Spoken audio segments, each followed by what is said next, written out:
আজকে একটা গুরুত্বপূর্ণ খবর দেখলাম আর কি, যেটা মানে এখন অনলাইনে সোশ্যাল মিডিয়াতে বেশ গসিপ আলোচনা সমালোচনার জন্ম দিয়েছে। সেটা হচ্ছে মাননীয় প্রধান বিচারপতির সাথে আমাদের মাননীয় সেনাপ্রধানের একটা বৈঠক হয়েছে চিফ জাস্টিসের ব্যক্তিগত গুলশানের যে বাসায়, সেখানে আর কি।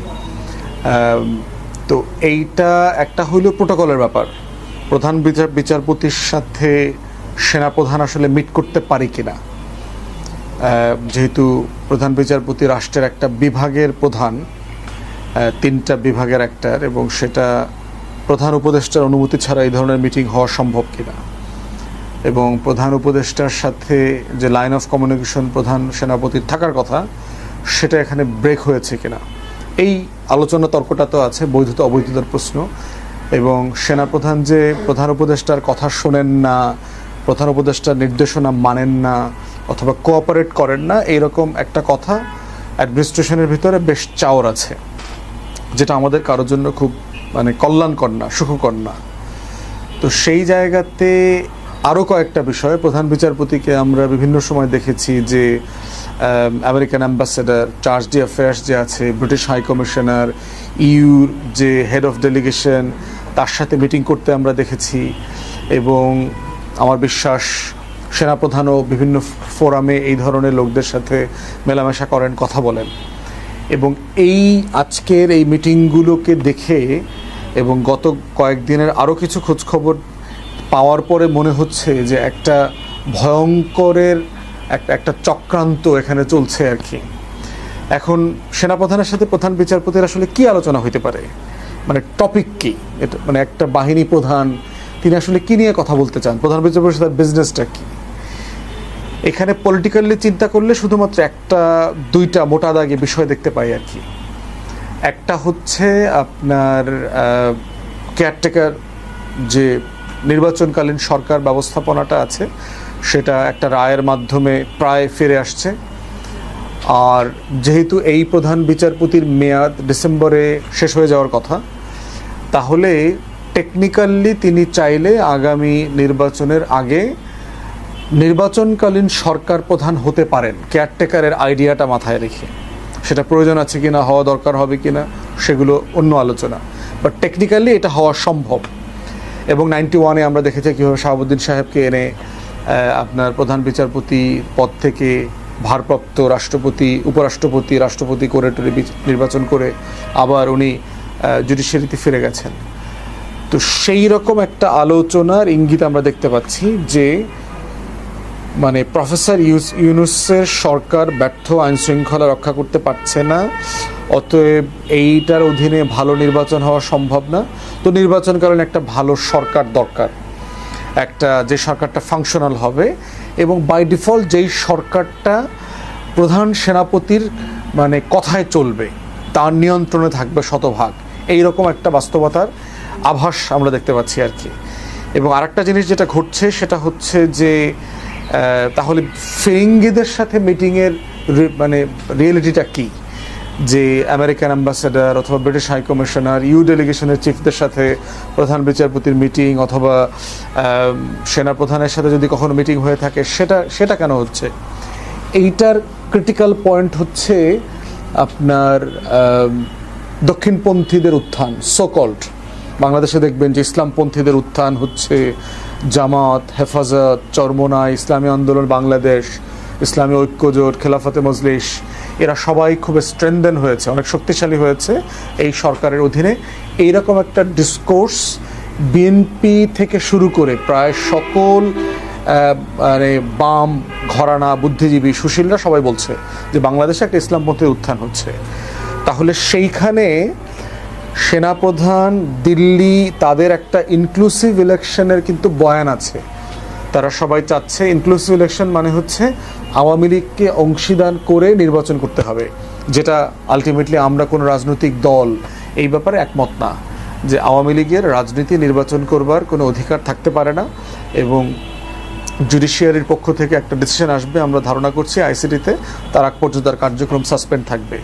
তাহলে এখন প্রশ্ন হচ্ছে যে ইনক্লুসিভ ইলেকশন যদি করা না যায়, যেটাতে আওয়ামী লীগ অংশগ্রহণ করতে পারবে তার দলীয় মার্কা নিয়ে, যদি রিফাইন্ড আওয়ামী লীগের একটা আলোচনা আসছিল, সাবর হোসেন চৌধুরী, ডক্টর মান্নান অথবা এই সোহেল তাজ টাইপের লোকদেরকে দিয়ে ফ্রন্টে, তো রিফাইন্ড আওয়ামী লীগের বয়ানটাও গণ অভ্যুত্থানের পক্ষের শক্তি খুব ডিসাইসিভলি ডিল করেছে। তাহলে এখন আমরা থার্ড অপশন দেখতে পাচ্ছি জাতীয় পার্টির উপরে এই ভূত সওয়ার করাটা, জাতীয় পার্টির উপরে সওয়ার হয়ে কোনোভাবে আওয়ামী লীগকে ব্যাকডোর দিয়ে ফিরায় নিয়ে আসা যায় কিনা, যেটা 80 দশকে আমরা দেখেছি যে এরশাদকে দিয়ে শহীদ প্রেসিডেন্টকে হত্যা করানো হয়েছে, এরশাদকে দিয়ে হাসিনাকে বাংলাদেশে জাতীয় সংসদে আনা, প্রধান বিরোধী দল বানানো এবং রাজনৈতিক পুনর্বাসনের কাজ হয়েছে। এরশাদ আওয়ামী লীগের এ বি টিম হয়ে কন্টিনিউয়াস যে সাপোর্টটা গত 16 বছর দিয়েছে, আওয়ামী লীগ যে লেভেলের রাজনৈতিক ফ্যাসিবাদ কায়েম করেছে, এটা কোনোভাবেই জাতীয় পার্টি এরশাদের সমর্থন ছাড়া এটা সম্ভব ছিল না। তো এরশাদ ঐতিহাসিকভাবেই দিল্লির এই প্রেসক্রিপশনের পলিটিক্সটা কন্টিনিউ করেছে। অতএব জাতীয় পার্টি আওয়ামী লীগের পরে সবচেয়ে বিশ্বস্ত দিল্লির ল্যাসপেন্সার যদি বলেন, এই ল্যাসপেন্সার গোষ্ঠীর নাম হচ্ছে জাতীয় পার্টি। অতএব এইটা এখন হচ্ছে আওয়ামী লীগকে পুনর্বাসন করা, দিল্লির আধিপত্যবাদ ধরে রাখার তৃতীয় জায়গা আর কি।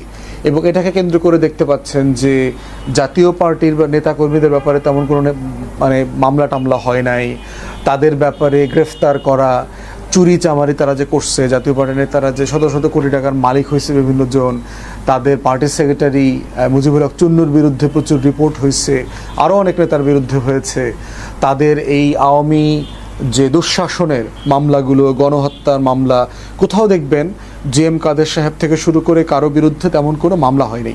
এবং তারা দিব্যি পার্টি অফিস খোলা রেখে, গুলশানের অফিস, এই বিজয়নগরের অফিস, সব কিছু খোলা রেখে তারা দিব্যি রাজনৈতিক কার্যক্রম করছে এবং তারা ওপেনলি করছে, ন্যূনতম লজ্জা শরম কিছু নাই। এবং একইভাবে আমরা দেখলাম জাতীয় পার্টির মধ্য দিয়ে কীভাবে সাবেক ছাত্রলীগ পুনর্বাসিত হচ্ছে। তারা এই যে গণ অধিকার পরিষদের সাথে যে সংঘর্ষ হলো দেখলাম, সেখানে সাবেক ছাত্রলীগ কীভাবে জাতীয় পার্টির ব্যানারে এসে মিছিল মিটিং করছে। দেশের বিভিন্ন জায়গাতে আমরা দেখেছি জাতীয় পার্টির ব্যানারে কীভাবে আওয়ামী লীগ পুনর্বাসিত হচ্ছে। তাহলে এই যে প্রসেস, তাহলে সেনাপ্রধান চেষ্টা করতে পারেন যে ইউনূস সরকারের সরায়া দিয়ে প্রধান বিচারপতি রিফাত আহমেদ সাহেবকে কেয়ারটেকারের প্রধান করা। যদি এটা উনি করতে রাজি থাকেন, তাহলে যেটা করবে উনি এখানে ক্ষমতা প্রয়োগ করে একটা 111-এর সিচুয়েশন ক্রিয়েট করবে এবং এটা আমরা দেখতে পাচ্ছি। এখন রিফাত সাহেব রাষ্ট্রপতির হতে এর আগে কিন্তু অস্বীকার করেছেন, উনি রাষ্ট্রপতির দায়িত্ব নেবেন না।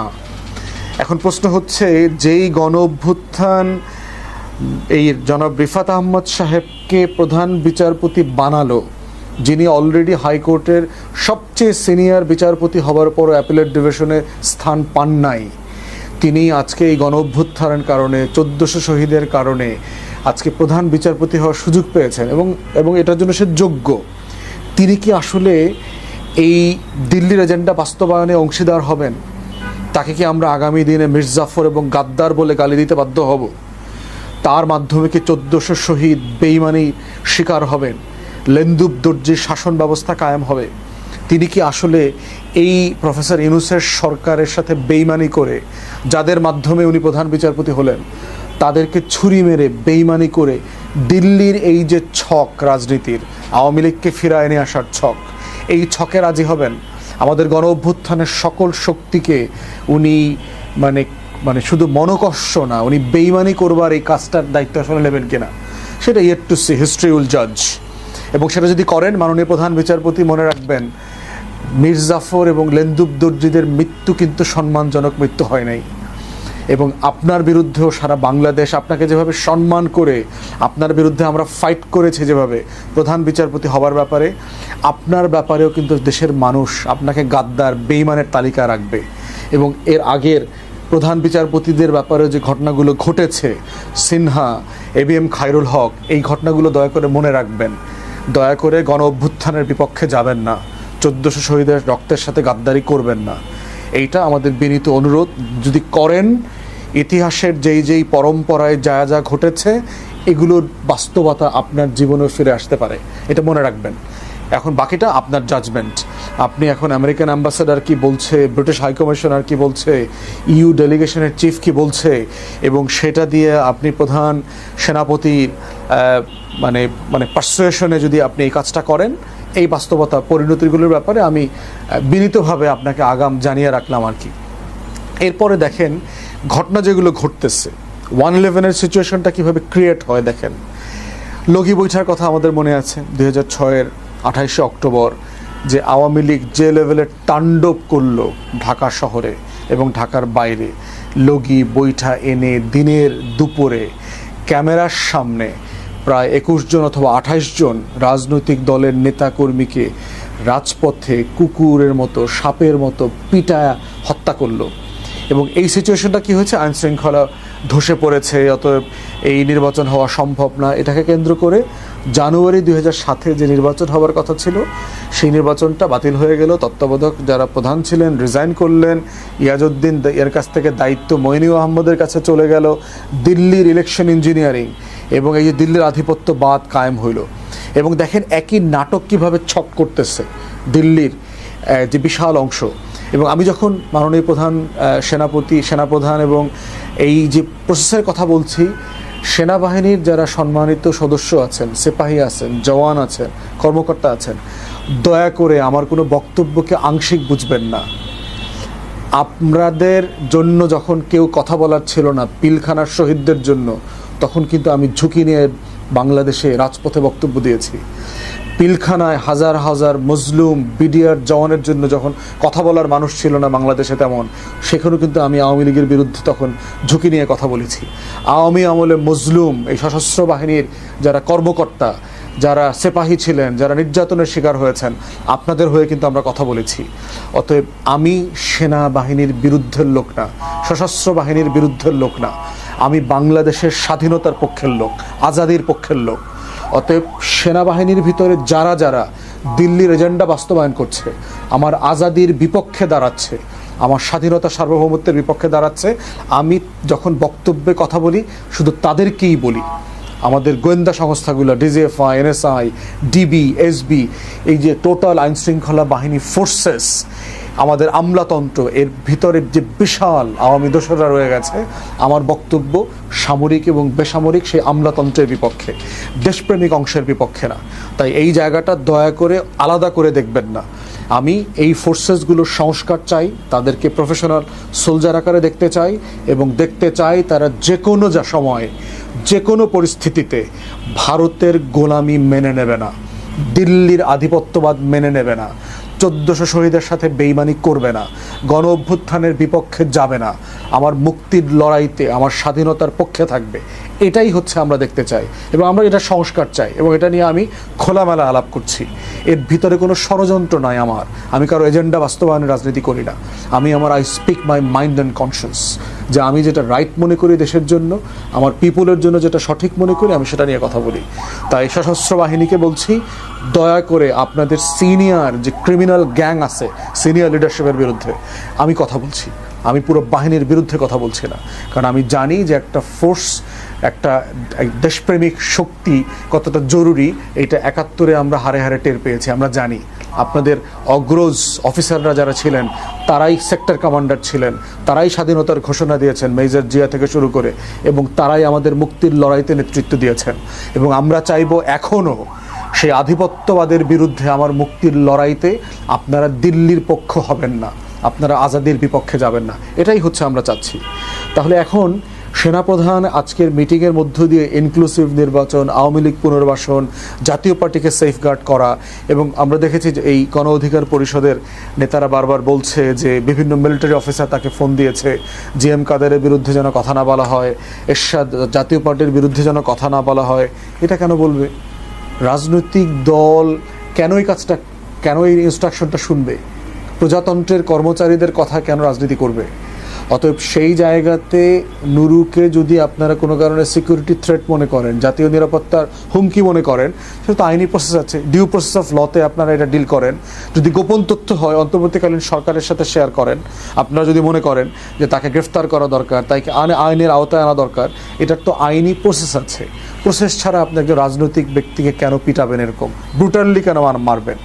আপনারা গত 1 বছর তো আওয়ামী লীগের কোনো নেতাকে এভাবে পিটান নাই, ছাত্রলীগের কোনো গুন্ডা পান্ডাকে ধরে তো পিটান নাই, এবং আমরা এটাই চাই, আপনি কাউকে পিটাবেন না, আপনি আইনের প্রসেসের হাতে তুলে দেবেন। এবং অফিস ভাঙচুর করে যেটা করা হয়েছে তো ব্রুটালি করা হয়েছে। কোনো সার্চ ওয়ারেন্ট ছিল? ওখানে রেড দেওয়ার কোনো ম্যাজিস্ট্রেসি আপনি ওয়ারেন্ট নিয়ে এসছেন ওখানে? তাহলে একটা পলিটিক্যাল পার্টির অফিসে কী করেছেন? এগুলোই তো আমরা গত 16 বছর দেখেছি। বিএনপির অফিস, জামাত শিবিরের অফিস, সারা বাংলাদেশে আওয়ামী লীগ এই বিভিন্ন বাহিনীকে দিয়ে শেষ করে দিয়েছে। অতএব সেই জায়গাতে আজকের মিটিং এবং 111-এর পরিস্থিতি কীভাবে সেট করতেছে দেখেন। 2006-এর সে বাস্তবতা, দিল্লিতে হাসিনার যে মিটিংটা হয়েছে দেখেন, এর আগে কলকাতায় আওয়ামী লীগের অফিস খুলেছে, দিল্লিতে অফিস করছে।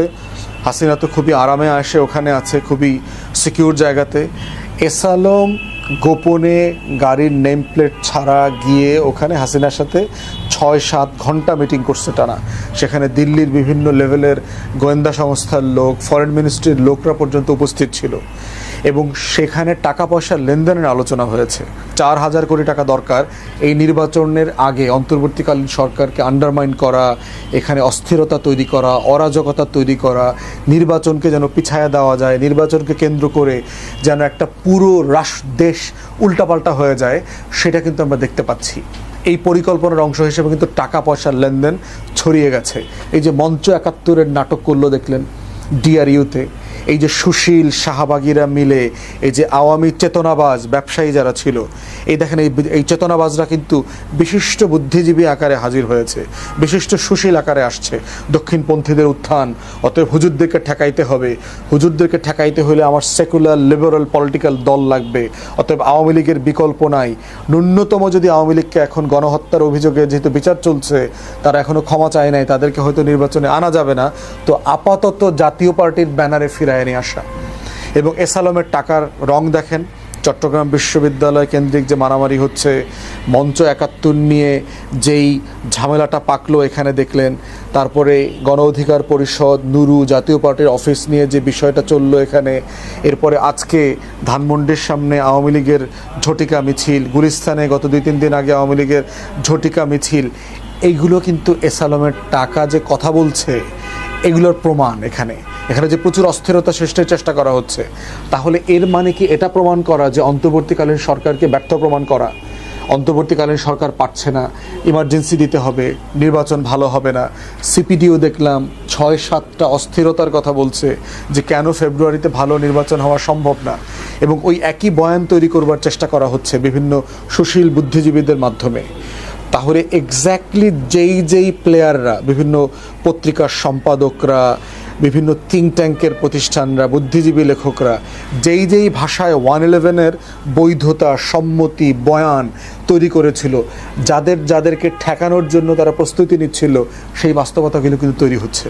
এবং স্যাডলি গণ অভ্যুত্থানের পরে আমাদের যে অনেকগুলো ব্যর্থতা, সেই ব্যর্থতার কথা আমরা আগস্টের 5 তারিখ থেকে গত বছর বলে আসতেছি। চুপ্পুকে সরাইতে হবে, সংবিধান সাসপেন্ড করতে হবে, জাতীয় সরকার করতে হবে গণ অভ্যুত্থানের পক্ষের সকল শক্তিকে নিয়ে। আমলাতন্ত্রের ভিতরে, সামরিক বেসামরিক প্রশাসনে দিল্লির যত গোলাম আছে, দোসর আছে আওয়ামী লীগ জাতীয় পার্টির 14 দলীয় লেসপেন্সার যারা আছে, এদেরকে প্রশাসন থেকে বাহির করে দিতে হবে। আমাদের প্রত্যেকটা ফোর্সগুলোকে শুধুমাত্র দেশপ্রেমিক লোকদেরকে দিয়ে আমাদের ফোর্সেস চলবে। কোনো দিল্লির কাছে গিয়ে পূজা দিয়ে, প্রণব মুখার্জির সাথে দেখা করে, মোদির সাথে দেখা করে, এখানে ইন্ডিয়ান হাইকমিশনে গিয়ে যারা জেনারেল হয়েছে, পদোন্নতি পাইছে, জিওসি হয়েছে, বিভিন্ন গুরুত্বপূর্ণ জায়গায় বসছে, এদেরকে বিদায় করে দেওয়ার কথা গত 1 বছর আগে থেকে বলছি। আমরা বলছি আমাদের ফোর্স আজাদির পক্ষের ফোর্স হইতে হবে, দিল্লির আধিপত্যবাদের বিরুদ্ধের ফোর্স হইতে হবে, এবং এইটাই ছিল আমাদের কামনা বাসনা। এবং এটাই আমরা দেখতে পাচ্ছি। দেখেন, যৌথ বাহিনী ম্যাজিস্ট্রেসি সহ গত 1 বছর ধরে রাস্তায় আছে, মাঠে ময়দানে আছে, কিন্তু আমরা তাদের যে লেভেলের অ্যাক্টিভিটিস, ডিসাইসিভনেস থাকার কথা সেটা দেখতে পাই নাই। এবং আমি ভিতর থেকে অনেক অফিসার আমাকে বলেছে যৌথ বাহিনীকে কাজ করতে দেয়া হচ্ছে না, তাদের কমান্ডিং অফিসাররা, সুপিরিয়ররা চুপচাপ বসায় রাখছে, শুধু ডিপ্লয় করে রাখছে। তাদেরকে যে লেভেলে স্ট্রাইকিং ফোর্স আকারে ব্যবহার করা দরকার ছিল সেই লেভেলে তারা করছে না। তো করছে না বলে আবার দেখবেন আইনশৃঙ্খলা পরিস্থিতি উন্নত হচ্ছে না, অথবা অবনতি হলেও দ্রুততম সময়ে সেটাকে ডিল করা যাচ্ছে না। গোপালগঞ্জে দেখেন এনসিপির প্রোগ্রামে কি হইল, গতকালকে থেকে চট্টগ্রাম বিশ্ববিদ্যালয়ে যে মারামারি হচ্ছে, পুলিশ, যৌথ বাহিনীর যে ইনঅ্যাকশন আমরা দেখেছি, যে ডিসাইসিভনেসের জায়গা দেখতে চাচ্ছিলাম, সেটা কিন্তু আমরা দেখি নাই। তো এগুলোর মাধ্যমে যেটা করা হচ্ছে, দেশে একটা অরাজকতা তৈরি করা হচ্ছে, ইউনূস সরকার পারতেছে না, আর একটা অপদার্থ অযোগ্য স্বরাষ্ট্র উপদেষ্টা বসায় রাখছে একইভাবে, কোনো কাজের না, গুড ফর নাথিং। অ্যাবসলিউটলি কোনো কাজের লোক না, কিন্তু এই লোকটাকে আবার অন্তর্বর্তীকালীন সরকার সরাচ্ছে না। কিছু অযোগ্য উপদেষ্টাকে যে বাড়ি পাঠায় দেওয়া দরকার ছিল আওয়ামী লীগের আমলাদের মতো দোসরদের মতো করে, সেগুলো করা হচ্ছে না। তাহলে এই হচ্ছে একটা প্লট, যেটার মধ্য দিয়ে মোদ্দা কথা হচ্ছে দিল্লির যে রাজনৈতিক আধিপত্যবাদ, কলকাতার যে সাংস্কৃতিক ফ্যাসিবাদ, এগুলোকে পুনর্বাসন করা। এই পুনর্বাসনটা কিভাবে হবে? আওয়ামী লীগকে রাজনীতিতে ফিরায় নিয়ে আসা, জাতীয় পার্টিকে ফিরায় নিয়ে আসা, 14 দলকে ফিরায় নিয়ে আসা। না করলে কি হবে? আওয়ামী লীগ শুধু পুনর্বাসিত হবে তা না, এখানে ইসলামপন্থীদের উত্থান হবে, তো জঙ্গি বাড়বে, তো মৌলবাদ গোষ্ঠী বাড়বে। এইটা হচ্ছে ফিয়ার মঙ্গারিং করা হচ্ছে। এবং এটার মধ্য দিয়ে আমরা দেখতে পাচ্ছি যে এক্স্যাক্টলি 2006-এর মডেলে যেই প্লেয়ারদের সাথে রাষ্ট্রের মিট করার কথা, প্রধান বিচারপতি মনে রাখেন তখনকার সদ্য সাবেক প্রধান বিচারপতি কে এম হাসান, এক্স্যাক্টলি আগামী ডিসেম্বরে সদ্য সাবেক প্রধান বিচারপতি হয়ে যাবেন ডক্টর রিফাত আহমেদ। এক্স্যাক্টলি মনে রাখেন তখন এই যে American ambassador, British high commissioner, EU ডেলিগেশনের চিফ জায়গায় গিয়ে মিটিং করতো, ফিরিঙ্গি মহলে বিভিন্ন জায়গাতে দাওয়াত দিত, রাজনৈতিক দলগুলোর সাথে মিটিং করতো। এখন এই যে চুপ্পুকে সরানো গেল না, বিএনপি কি আসলে এটার মধ্যে দিয়ে নিরাপদ? আসলে আমি বোধ করছি না। যদি নির্বাচনকালীন সরকার হয় এবং সেই সরকার যদি মানে প্রধান সেনাপতির অধীনে হয়, 111-এর সরকার হয়, মইনীয় আহমদ যা করেছে বিএনপির কপালে আসলে তাই হবে। তাই আমরা বোধ করছি অন্তর্বর্তীকালীন সরকার, প্রফেসর ইউনূসকে বলছি, আপনি সকল রাজনৈতিক দলকে নিয়ে একটা এই নির্বাচনকালীন প্রয়োজনে জাতীয় সরকার এবং তত্ত্বাবধায়ক সরকারের একটা ঘোষণা আপনি দিয়ে দেন যে এই সরকারই জাতীয় সরকার, সবাইকে নেন প্রয়োজনে এখনই আপনি আগামী 6 মাসের জন্য ফেব্রুয়ারি পর্যন্ত জাতীয় সরকার করে ফেলেন সকল রাজনৈতিক দলকে নিয়ে, এবং এদের অধীনেই একটা ভালো নির্বাচন হতে পারে, কারণ সবাই প্রাতিষ্ঠানিকভাবে রিফর্মের পক্ষে, একটা ভালো নির্বাচনের পক্ষে। এবং এই সরকারটাকে আপনি তত্ত্বাবধায়ক সরকার বানায় ফেলেন, যেন নতুন কোনো তত্ত্বাবধায়ক সরকারের আলাপ আসতে না পারে। সেইটা এই ফেব্রুয়ারি পর্যন্ত এই আলাপের ঊর্ধ্বে থাকতে হবে। ওই যে কনস্টিটিউশনের মাধ্যমে যেটা ফেরত আসছে বিচার, ওটা সংসদ দেখবে। রেগুলার গভর্নমেন্ট আসলে পরে দেখা যাবে যে সংশোধনী রায় কিভাবে এনফোর্স করবে স্টেট, ওইটা ডিফারেন্ট এক্সিকিউটিভ প্রসেস। এটা এখনই করতে আমরা বাধ্য না। অতএব সেই জায়গাগুলোতে এই চক্রান্তগুলো সম্পর্কে আমাদের আহ্বান হচ্ছে বাংলাদেশের সকল দেশপ্রেমিক জনগণ দয়া করে ভিজিল্যান্ট থাকেন। Vigilance is the only guarantee for freedom, এটা মাথায় রাখবেন। জাতি, দেশের মানুষ, আপনারা যদি স্বাধীন থাকতে না চান, আপনার আজাদির লড়াই আরেকজন লড়ে দেবে না। আপনি যদি স্বাধীন থাকতে না চান, ইটস ইউর চয়েস, আপনি পরাধীন হয়ে থাকবেন, কোনো সমস্যা নাই।